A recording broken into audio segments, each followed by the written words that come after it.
Père éternel, je déclare au nom de Jésus que toutes les malédictions qui ont été lancées, selon Isaïe 54, verset 17, sont révoquées. Tu as dit dans ta parole que toute âme forgée contre elle sera de nul et sans effet.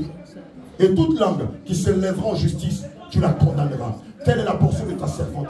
Sur la base de l'acte que je vais le poser, je révoque toute forme de retard. Je révoque toute forme de retard. Je révoque toute forme de retard. J'annule l'esprit de mort dans ta vie. Toujours le poids sur le nombril. J'annule toute forme d'esprit de mort dans ta vie. J'annule l'esprit de retard dans ta vie. Toute forme de limitation est annulée. Par le sang de Jésus, je maudis toute œuvre des ténèbres déclarée contre toi. Par le sang de Jésus, j'annule le retard, la limitation. J'annule l'échec. J'annule toutes sortes de malédictions et de décrets qui étaient pris contre ta servante. Seigneur, maintenant, je prophétise qu'elle est bénie. Je prophétise que tu lui donnes de rentrer dans ses grâces. Je prophétise qu'elle aille de succès en succès. Je prophétise que sa vie est un témoignage. Je prophétise que la femme forte est déracinée. Je prophétise que la femme forte est déracinée.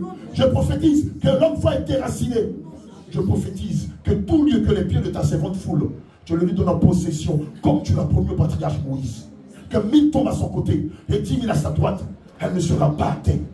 Seigneur, je lui donne de rentrer dans tes grâces. Elle témoigne de ta bonté.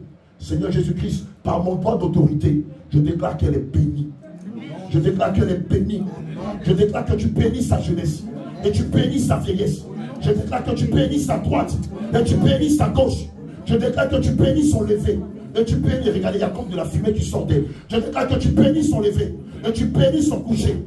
Tu bénis ses champs et tu bénis ses terres. Je déclare que tu bénis le fruit de tes entrailles.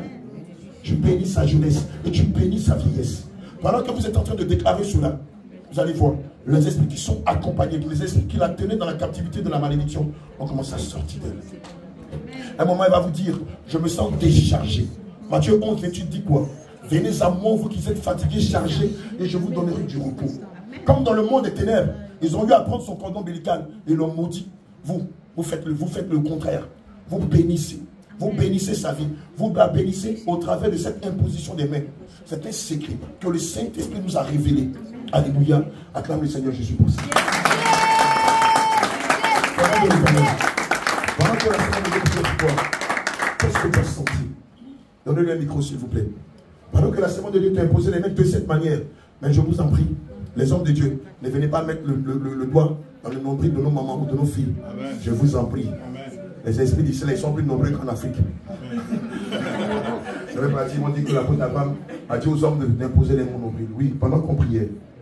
Pendant que vous priez, ce que je ressentais, c'est comme si un vent m'apportait. Pendant qu'on priait, je voyais de la fumée qui sortait d'elle. De la fumée qui sortait d'elle. Acclame le Seigneur.